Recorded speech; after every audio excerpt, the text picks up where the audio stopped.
अस्सलामुअलैकुम वरहमतुल्लाहि वबरकातुहू। Welcome back to our channel. Video start करने से पहले किसी को मेरे वीडियोस पीडीएफ फॉर्म में चाहिए तो प्लीज़ मेल करिए।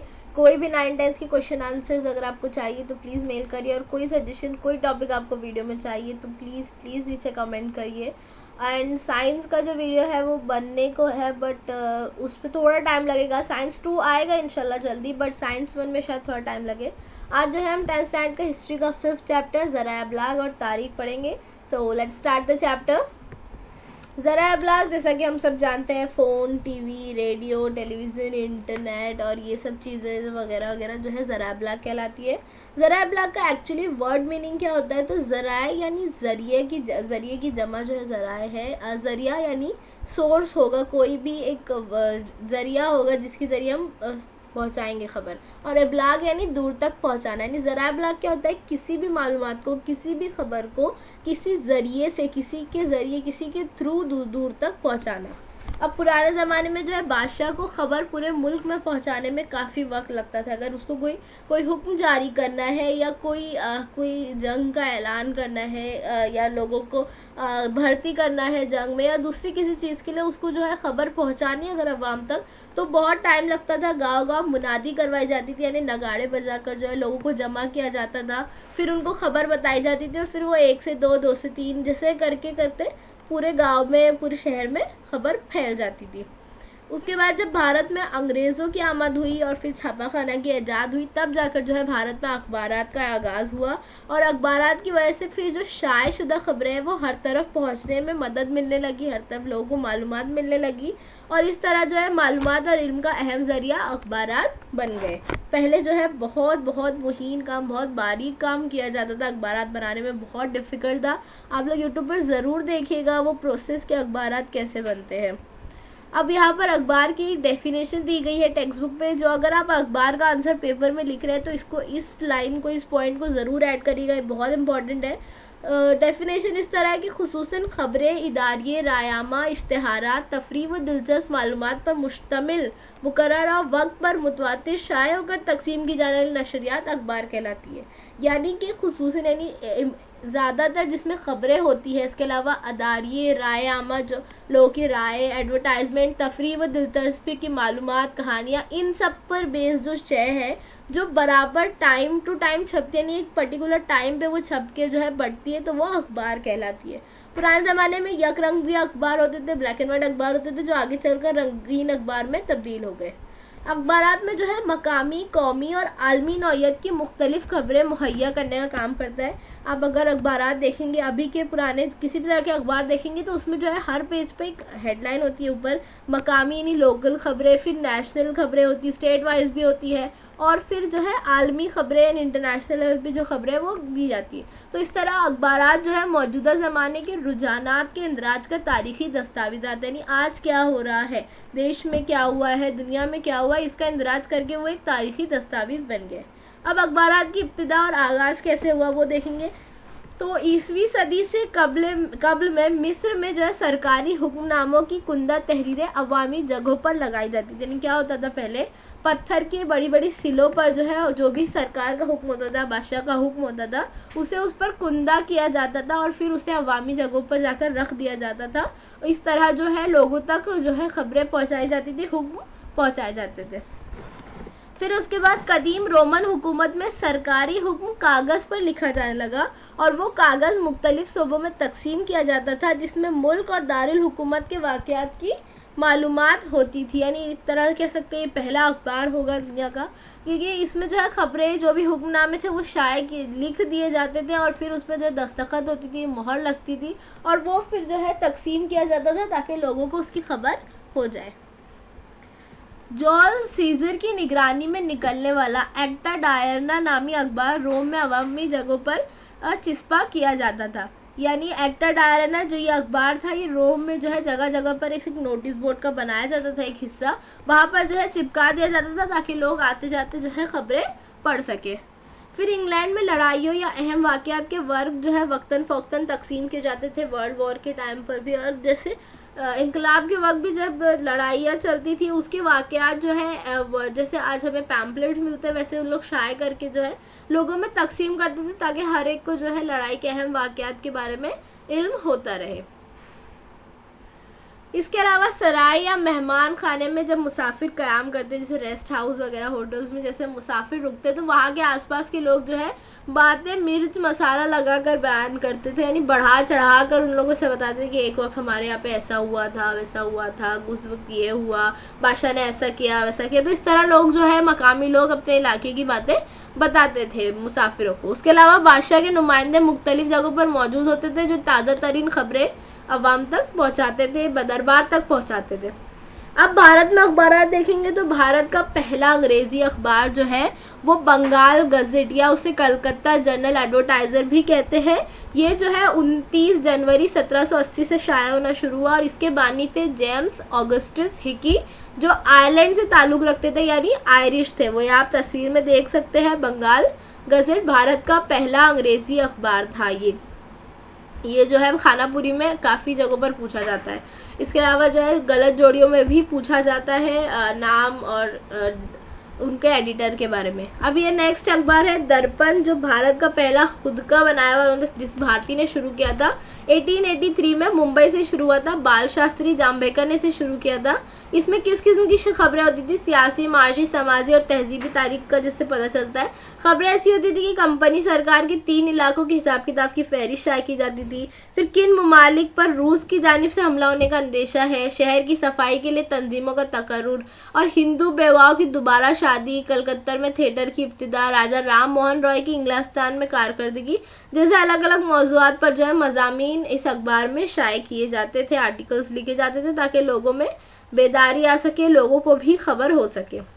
अब क्या आप जानते हैं टेक्स्ट बुक में जितनी जगह क्या आप जानते हैं कि साइड हेडिंग्स है वो बहुत बहुत ज़्यादा इंपॉर्टेंट है और वो ऑब्जेक्टिव के लिहाज से ज़्यादा इंपॉर्टेंट है। वो ब्रीफ में एक बार इतना नहीं पूछेगा लेकिन ऑब्जेक्टिव में इन सब में से क्वेश्चंस पूछे जाते हैं। अब पहला मराठी अखबार दर्पण था, उसके मुदीर की हैसियत से यानी एडिटर की हैसियत से बाल शास्त्री जाम्बेकर को अव्वलीन मुदीर कहा जाता है और 6 जनवरी यानी उनके यौम पैदाइश पर महाराष्ट्र में यौम सहाफत यानी पत्रकार दिन मनाया जाता है। अब एक अखबार आया था प्रभाकर, इसकी इब्तिदा जो है भाऊ महाजन ने की थी और इस अखबार में उन्होंने क्या किया था, फ्रांस की जो बगावत यानी इंकलाब फ्रांस था वो और अवामी फलाह बहबूद के नजरिए पर जो गोपाल हरि देशमुख ने खत लिखे थे तो वैसे 100 खतूत को जो है प्रभाकर अखबार में शाये किया था जिसकी इब्तिदा भाऊ महाजन ने की थी। उसके अलावा एक अखबार आया था ज्ञानोदय जो काफ़ी इम्पोर्टेंट था और वो क्यों इम्पोर्टेंट था क्योंकि उसमें खबरें ही इसकी तरह छपी थी। मराठी अखबार में सबसे पहले तस्वीर शाये करने का सेहरा ज्ञानोदय के सर बनता है, यानी ज्ञानोदय ने मराठी में मतलब मराठी अखबारों में सबसे पहले तस्वीर इसमें शाये हुई थी। उसके अलावा इसने 1842 में बराज़म एशिया और 1851 में यूरोप का नक्शा छापा था अपने अखबार में। 1857 की जो जंग आज़ादी थी, जद्दोजहद की खबरें थी वो भी इस अखबार में शाये होती गई। भारत में पहली मर्तबा रेल शुरू होने की खबर भी जो है ज्ञानोदय में चाकिया महसूबा की हेडलाइंस में शाये हुई थी खबर। और बिजली की मदद से खबर पहुंचाने वाली मशीन यानी टेलीग्राफ मशीन की 1852 में जब ये शुरू हुई थी तो इसकी मालूमात भी ज्ञानोदय से हासिल होती थी। यानी ज्ञानोदय में काफ़ी अहम उस ज़माने की खबरें शाये हुई थी, इसीलिए अखबार जो है अहमियत का हामिल है। अब अखबार समाजी इस्लाह का एक अहम जरिया होते हैं। क्यों होता है? क्योंकि कई अखबार जो है वो समाज में होने वाली बुराइयों पर जो है तनकीद करते हैं, लिखते हैं, उसे ख़त्म करने के ये कई सारे तरीके आजमाते हैं। तो जैसे एक अखबार निकला था इंदु प्रकाश, जिन्होंने बेवाओं की दोबारा शादी की ज़बरदस्त हिमायत की थी। उसके अलावा एक अखबार निकला था दीन बंधु जो बहुजन समाज का था, जिसे महात्मा फुले के मुआविन यानी उनके जो है उन्हीं के ग्रुप में थे कृष्णराव भालेकर नामी एक शख्स ने जारी किए थे। और उस अखबार से जो है हमें उस दौर के बहुजन समाज के हालात का पता चलता है। अब केसरी और मराठा जो भारत के कई फेमस अखबार में से एक रहे हैं। आज़ादी से पहले के ज़माने में भारतीय अखबार की तारीख में केसरी और मराठा अखबार संगमील माने जाते थे। 1881 में गोपाल गणेश आगरकर और बाल गंगाधर तिलक ने अखबार शुरू किया था और ये अखबार जो है लोगों में बेदारी लाने के लिए काफ़ी इम्पोर्टेंट था। तो यह अखबार उस दौर के समाजी और सियासी मसाइल को मंजर आम पर लाने लगी कि लोगों को भी इसके बारे में जो है पता चले। इसके अलावा मुल्की हालात, मुल्की ज़बान मौजूद किताबें और अंग्रेज़ों की जो सियासत थी ऐसे मौज़ूआत पर वो लिखते थे। मौजूदा सदी 21वीं सदी में अखबारात जमहूरियत के चौथे सुतून की हैसियत से अहम किरदार अदा करते हैं। जमहूरियत के 4 सुतून में से कौन से हैं? लेजिस्लेचर यानी मजलिस कानून साज, एग्जीक्यूटिव यानी मजलिस आमला, जुडिशरी अदलिया यानी अदालत, और फ्री मीडिया यानी अखबारात। तो ये अखबारात क्यों जमहूरियत के चौथे सुतून कहलाता है? क्योंकि अखबारात के जरिए समाज में जो है कई तरह की तब्दीलियां ला सकते हैं, लोगों में बेदारी लाई जा सकती है, कई तरह के मसाइल हल होते हैं। अब हम देखेंगे रसायल यानी मैगजीन्स।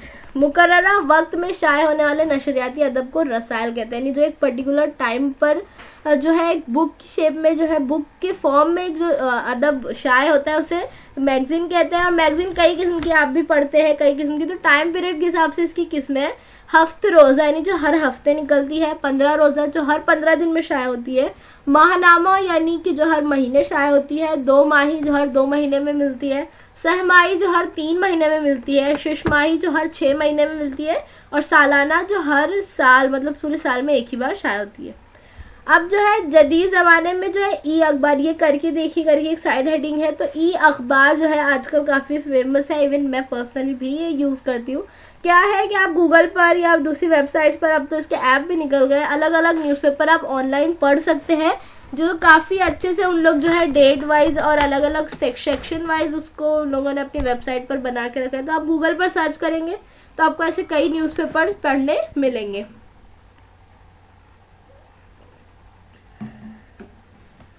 अब जो है हम रिसाला देख रहे थे, तो रिसाले में जो है 2 रिसाले काफ़ी अहमियत के हामिल है। पहला है दिग्दर्शन जो माहनामा है, यानी हर महीने निकलता था, जिसके एडिटर थे बाल शास्त्री जाम्बेकर। और दूसरा है प्रगति जो हफ्त रोज़ा था, यानी हर हफ्ते निकलता था, और वो जो है त्रिम्बक शंकर शेजुलकर इसके एडिटर रहे हैं। प्रगति के जरिए जो है इल्म, तारीख, समाजी तहरीक और महाराष्ट्र की तारीख जैसे मौज़ूद पर कसरत से मज़ामीन लिखे गए, इसलिए ये काफ़ी अहमियत का हामिल है। अब जदीद दौर में भारतीय तारीख से मुतालिक जो है कई जरीदा, रसायल, मैगजीन्स जो है अलग अलग शाये हुई है, जो हिस्ट्री के टॉपिक पर शाये हुई है, जैसे भारतीय इतिहास यानी संस्कृति और मराठवाड़ा इतिहास परिषद पत्रिका जैसी मैगजीन शाये होती है। इसके अलावा आइए तलाश करिए हेडिंग है जिसके अंदर पूछा गया है कि हिस्ट्री के टॉपिक पर जो है मुख्तलिफ तंजीमें, यूनिवर्सिटियाँ जो है अलग अलग रसायल शाये करती। तो यहाँ पर ये 4-5 मिसाल दी गई। इसके अलावा कई सारी मैगजीन्स जो है हिस्ट्री के टॉपिक पर, दूसरे भी टॉपिक पर जो है बहुत सारी मैगजीन्स शाये हो चुकी है। अब हम देखेंगे वेब सहाफत यानी ई जर्नलिज्म, जो ऑनलाइन हम पढ़ते हैं करते हैं। जदीद रसायल में वेब सहाफत के एग्जाम के शाये होने वाले रसायल का शुमार होता है। इसमें भी तारीखी तरजीही मौजू है, यानी जो हम ऑनलाइन न्यूज़ देखते हैं, ऑनलाइन जो है अपने आसपास की खबरें या दूसरी मालूमात जो है हासिल करते हैं, इसे ई जर्नलिज्म कहते हैं। जैसे वेब न्यूज़ पोर्टल्स है, सोशल मीडिया है, वेब चैनल्स है, यूट्यूब है, इस पर जो हम इंग्लिश में या दूसरी भारत की ज़बान में कई तरह का मवाद मुहैया है। कई सारे यूट्यूब चैनल्स हैं जो न्यूज़ फराहम करते हैं। जो कुछ भी हम अखबारात में पढ़ते थे, एक तरह से वो हम जो है ऑनलाइन देख सकते हैं, पढ़ सकते हैं, उसकी मालूमात हासिल कर सकते हैं। तो इसे जो है वेब सहाफत कहते हैं। अब हम देखेंगे आकाशवाणी। ये आप आकाशवाणी का जो है हेडक्वार्टर बिल्डिंग्स है, आप वो देख सकते हैं। अब आकाशवाणी की तारीख में उसका नाम जो है बहुत कंफ्यूज करता है, क्योंकि आकाशवाणी के नाम कई बार बदल चुके हैं। तो 1924 में सबसे पहले जो है आकाशवाणी की इब्तिदा हुई थी निजी रेडियो कंपनी के तौर पर। तब उसका नाम था इंडियन ब्रॉडकास्टिंग कंपनी। उसके बाद जो अंग्रेजों ने उसका नाम बदल कर रखा इंडियन ब्रॉडकास्टिंग सर्विसेज, जो 1930 में उन्होंने नाम बदला था। फिर 8 जून 1936 में जो है उसका नाम बदलकर ऑल इंडिया रेडियो रखा गया, और आज जो वो आकाशवाणी के नाम पर जानी जाती है। तो ये नाम जो है वो मशहूर शायर पंडित नरेंद्र शर्मा ने तजवीज़ किया था, सजेस्ट किया था ये नाम, और फिर वो जो है आकाशवाणी के नाम से ही मशहूर हो गया। भारत की आज़ादी के बाद एयर यानी ऑल इंडिया रेडियो भारतीय हुकूमत के शोबा इत्तलात व नशरियात का हिस्सा बन गया, यानी जो इंडियन मीडिया है, सोशल मीडिया है, उसमें वो जो है शामिल हो गया। इब्तिदा में इसकी नौयत सरकारी प्रोग्राम और मंसूबों के मालूमात देने वाले मुस्तैद मरकज़ की थी, क्योंकि भारत ने उस वक्त जो है नया नया आज़ाद मुल्क बना था, जमहूरी हुकूमत काम करना चाहता था, जिसके लिए वो जो है अलग अलग पॉलिसी, अलग अलग मंसूबे बनाता था। तो वो मंसूबे अवाम को पहुंचाने के लिए एक जरिया था ऑल इंडिया रेडियो या आकाशवाणी जो है उसका एक जरिया था जिसके जरिए सरकारी प्रोग्राम्स वगैरह जो है बताए जाते थे लोगों को। आकाशवाणी से मुख्तलिफ तफरीही, तालीमी और अदबी प्रोग्राम भी नश्र किए जाते हैं। इवन आज भी जो है बराबर टाइम टू टाइम उन लोगों के प्रोग्राम नश्र होते हैं, मगर हम अब सुन नहीं पाते हैं। इसके अलावा जो है किसानों, मजदूरों, नौजवान और खातीन के लिए भी मखसूस प्रोग्राम नश्र किए जाते थे आकाशवाणी पे। विविध भारती करके एक जो है रेडियो खिदमत थी, यानी एक सर्विस थी, वो एक टाइम पर आती थी। इसके जरिए जो है 24 जबान और 146 बोलियों में प्रोग्राम शुरू हुए और जो काफ़ी फेमस हुआ है ये। और आज तो अलग अलग जो है मुख्तलिफ किस्म के प्राइवेट रेडियो खिदमत शुरू हो गए, जैसे रेडियो मिर्ची है, रेड FM है, रेडियो सिटी, और इनमें से कई तो हम बहुत शौक से सुनते भी हैं। तो ये जो थी आकाशवाणी की तारीख थी। अब हम देखेंगे दूरदर्शन, जो हमारे भारतीय टेलीविज़न का सबसे पहला चैनल तस्लीम किया था। 15 सितंबर 1959 में जब भारत में पहला टेलीविज़न आया था, उसी वक्त जो है डॉक्टर राजेंद्र प्रसाद, जो हमारे भारत के पहले प्रेसिडेंट थे, उन्होंने दिल्ली दूरदर्शन केंद्र का इफ्तिताह किया था, इनॉग्रेट किया था, और वहाँ से जो है भारत में टेलीविज़न की भी इब्तिदा हुई, क्योंकि भारत का पहला चैनल ही यही था। फिर महाराष्ट्र में जब 1 मई 1972 को 1 मई 1972 को मुंबई मरकज से प्रोग्राम नशरियात की इब्तिदा हुई। उसके बाद 15 अगस्त 1982 को रंगीन टेलीविज़न, कलर टीवी भारत में आमद हुई, और उसके बाद जो भारत में टेलीविज़न ने अपना जोर पकड़ा तो आज वो एकदम उरूज पर है। 1991 में जब आलमकारी हुई, उसके बाद जो है हर मुल्क ने जो है बैनुल अक़वामी दरवाज़ा खोल दिया, यानी हर शोबे में जो है एक मुल्क से दूसरे मुल्क से कनेक्ट हो गया है वो हर शोबे में। तो इसी तरह टेलीविज़न की शोबे में भी मुल्की और गैर मुल्की निजी चैनल जो थे, प्राइवेट चैनल्स थे, उनको केबल तकनीक के ज़रिए प्रोग्राम की नशरियात की इजाज़त मिल गई, और आज भारत के नाजरीन 100 से ज़्यादा चैनल या 1000 से ज़्यादा चैनल देखते हैं, जिसमें नेशनल, इंटरनेशनल और अभी तो कई लोकल चैनल्स भी शुरू होने लगे हैं। तो इस तरह जो है दूरदर्शन का इब्तिदा और इर्तिका होता गया।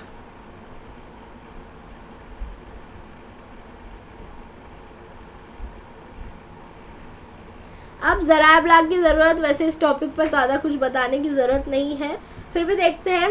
समाज में मालूमात की आज़ादाना तरसील के लिए ज़राए इब्लाग की ज़रूरत है, यानी समाज की जो भी होता है हमारे तरफ, उसकी मालूमात लोगों तक पहुँचाने के लिए ज़राए इब्लाग काफ़ी अहमियत का हामिल है। अदारिये यानी एडिटर्स कॉलम जो होता है, और मुख्तलिफ मज़ामीन और ज़मीमें जो है अखबारात के लाजमी जुज़ है, जिससे क़ारीन काफ़ी फ़ायदा उठा रहे हैं। इसके अलावा क़ारीन के खुतूत के ज़रिए क़ारीन के अपने भी ख़यालात का इज़हार होता है।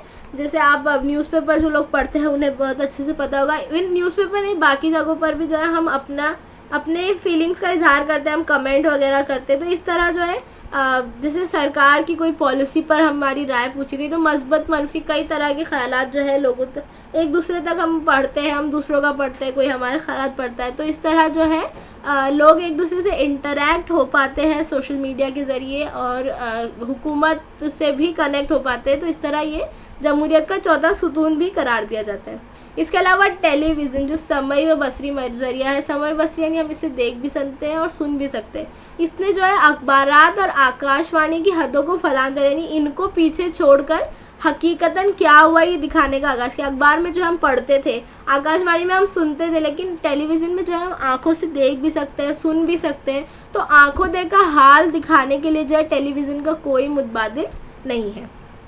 अब ज़राए इब्लाग से हासिल शुदा मालूमात का तज्जिया, तो ये काफ़ी इंपॉर्टेंट है। ज़रूरी नहीं कि आपको जो कुछ भी सोशल मीडिया पर ज़राए इब्लाग के ज़रिए आपको जो कुछ मालूम पड़ रहा है वो सच हो, सही हो। इवन ऐसी कई मिसालें इस बात की जो है हम देखते हैं हमारी लाइफ में, खुद कितनी बार हुआ है कि हमने कई चीज़ें पोस्ट कर दी है, शेयर कर दिया, और बाद में हम देख रहे हैं कि अरे ये तो झूठी खबर थी। तो इस तरह ज़राए इब्लाग से जो मालूमात हासिल होती है उसका बारीक बीनी से तज्जिया किया जाना चाहिए, क्योंकि ज़रूरी नहीं कि हर मरतबा हासिल होने वाली मालूमात हकीकत पर मुबनी हो। ऐसी एक मिसाल जो है काफ़ी मशहूर है, जब जो है सट्रेन नामी एक जर्मनी की मैगजीन थी, उन्होंने जो है अडोल्फ हिटलर के दस्तखतशुदा कई रोजनामचे खरीदे, यानी उन्हें हासिल हुए वो रोजनामचे, एक डॉक्यूमेंट हासिल हुआ अडोल्फ हिटलर की सिग्नेचर के साथ। तो उन्होंने जो है वो बिना चेक किए जो है वो अशाती कंपनियों को फ़रोग कर दिया कि इसे जो है प्रिंट कर दो और लोगों तक पहुंच जाए, ताकि, और लोगों में जो है ख़बर मशहूर हो गई कि हिटलर के जो है दस्तखतशुदा जो है दस्तावेज़ मिले हैं, लेकिन बाद में जो है इसके जाली होने का यानी इसके नकली होने का इंकशाफ हुआ। फिर जब उसकी छानबीन की गई तो वो नकली पाया गया और फिर इस तरह जो है उन्हें काफ़ी बेइज्जती भी हुई। और गलत इस तरह जो हमें ज़राए इब्लाग से हासिल होने वाली मालूमात का इस्तेमाल करने से पहले उसकी सदाकत की जांच ज़रूरी है। इसकी ये जो है एक आलमी मिसाल काफ़ी फेमस है।